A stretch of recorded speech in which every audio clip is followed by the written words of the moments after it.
According to multiple studies, 2020 was the deadliest year the U.S. has seen in decades, and this year is reportedly on track to be even deadlier.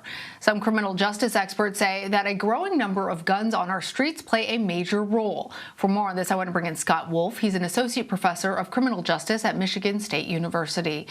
Scott, a recent Vox analysis found that there has been a surge in weapons possession charges during the pandemic, even as police activity has decreased. Yet findings of other contraband like drugs did not become more frequent. Is this an indication to you that there are actually more guns on the street? Yeah, thanks for having me on, Lana. I believe it's a combination of a couple things.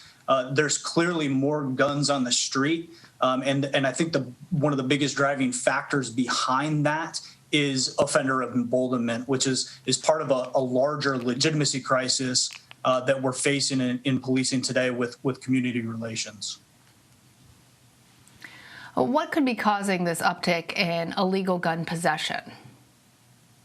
So the thing is, especially in the aftermath of George Floyd's murder last year, and the protests that followed, that was an important catalyst that demonstrated that there's a sizable portion of the U.S. population that is questioning the legitimacy of policing and potentially the legitimacy of the criminal justice system more broadly. And by that, I don't mean that the police literally are lacking legitimacy. It's that the public believes that they are not bound to that authority. They don't have the legitimate authority that they once had. And so one of the big outgrowths of that, manifestations, is we see people challenging the law more often.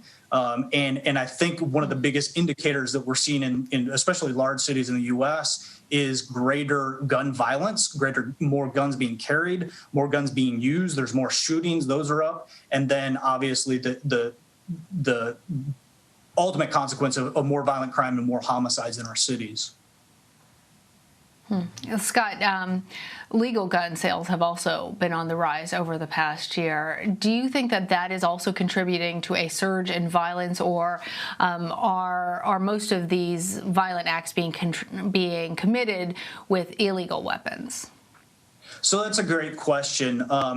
It's probably a combination of both. What we know from previous research is that a lot of guns that are used illegally in violent crime are illegal firearms themselves, but that doesn't necessarily mean that they obviously don't have a legal purchasing history. And so I guess time will tell the extent to which the increase in overall legal gun sales, what portion of those legal guns are being funneled into people's hands that are prohibited possessors of firearms and then are being used to commit violent acts.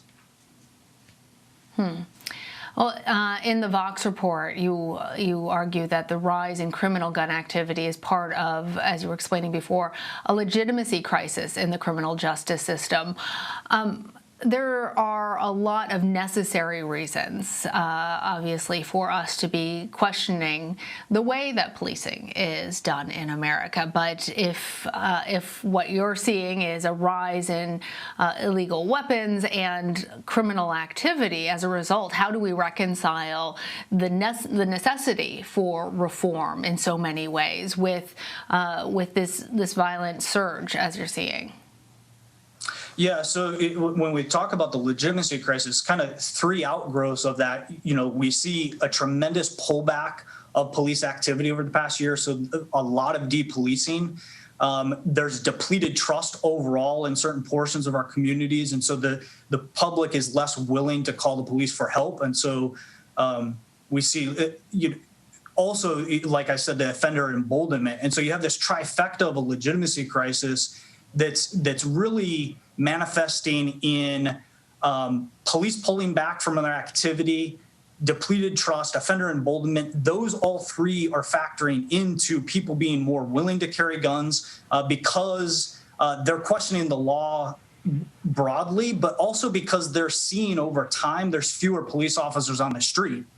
There's fewer proactive stops, and so there's less likelihood that if I carry a firearm illegally that the police are going to stop me.